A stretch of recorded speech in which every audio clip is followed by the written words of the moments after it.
பெத்தானியா என்ற சிறிய கிராமத்தில் லாசரு என்ற மனிதன் தன் சகோதரிகள் மார்த்தா மற்றும் மரியாவுடன் வாழ்ந்தான்.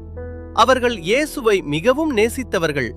மரியா கேட்டாள், அக்கா, இயேசு மீண்டும் நம் வீட்டுக்கு வருவாரா? மார்த்தா பதிலளித்தாள், கண்டிப்பாக வருவார். அவர் நம்மை மிகவும் நேசிக்கிறார். ஒரு நாள் லாசரு மிகவும் கடுமையாக நோய்பட்டான். மரியா கவலையுடன் கூறினாள், அக்கா, லாசருவின் உடல் மிகவும் சூடாக இருக்கிறது.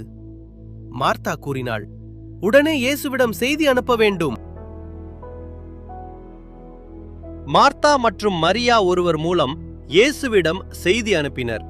தூதன் கூறினான், ஆண்டவரே, நீங்கள் நேசிக்கும் லாசரு நோய்பட்டிருக்கிறார். இயேசு பதிலளித்தார், இந்த நோய் மரணத்திற்காக அல்ல, தேவனுடைய மகிமைக்காக. 2 நாட்கள் கழித்து லாசரு இறந்து விட்டான். அவரை கல்லறையில் வைத்தனர். மரியா அழுதபடி கூறினாள், ஆண்டவரே, நீங்கள் இங்கே இருந்திருந்தால் என் சகோதரன் இறந்திருக்க மாட்டான். சில நாட்கள் கழித்து இயேசு பெத்தானியாவுக்கு வந்தார். மார்த்தா கூறினாள், ஆண்டவரே, நீங்கள் இங்கே இருந்திருந்தால் என் சகோதரன் இறந்திருக்க மாட்டான். இயேசு கூறினார், உன் சகோதரன் உயிர்த்தெழுவான். மார்த்தா கூறினாள், கடைசி நாளில் உயிர்த்தெழுவான் என்று நான் அறிவேன். இயேசு கூறினார், நானே உயிர்த்தெழுதலும் ஜீவனும். இயேசு கல்லறை அருகே வந்தார். அங்கு மக்கள் எல்லோரும் அழுது கொண்டிருந்தனர். இயேசு கூறினார், கல்லை அகற்றுங்கள்.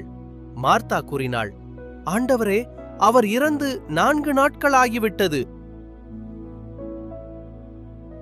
இயேசு வானத்தை நோக்கி பிரார்த்தனை செய்தார். பிறகு உயர்ந்த குரலில் கூறினார், லாசருவே, வெளியே வா. அந்த நேரத்தில் கல்லறையிலிருந்து லாசரு உயிருடன் வெளியே வந்தான். மக்கள் ஆச்சரியத்துடன் கூறினர், அற்புதம்! இயேசு கூறினார், அவனை கட்டியிருந்த துணிகளை அவிழ்த்து விடுங்கள். மக்கள் அனைவரும் இந்த அற்புதத்தைக் கண்டு ஆச்சரியப்பட்டனர். பலர் இயேசுவை நம்பினர். மரியா கூறினாள், ஆண்டவரே, உங்களுக்கே மகிமை. இயேசுவில் நம்பிக்கை வைத்தால் அவர் அற்புதங்களைச் செய்ய வல்லவர்.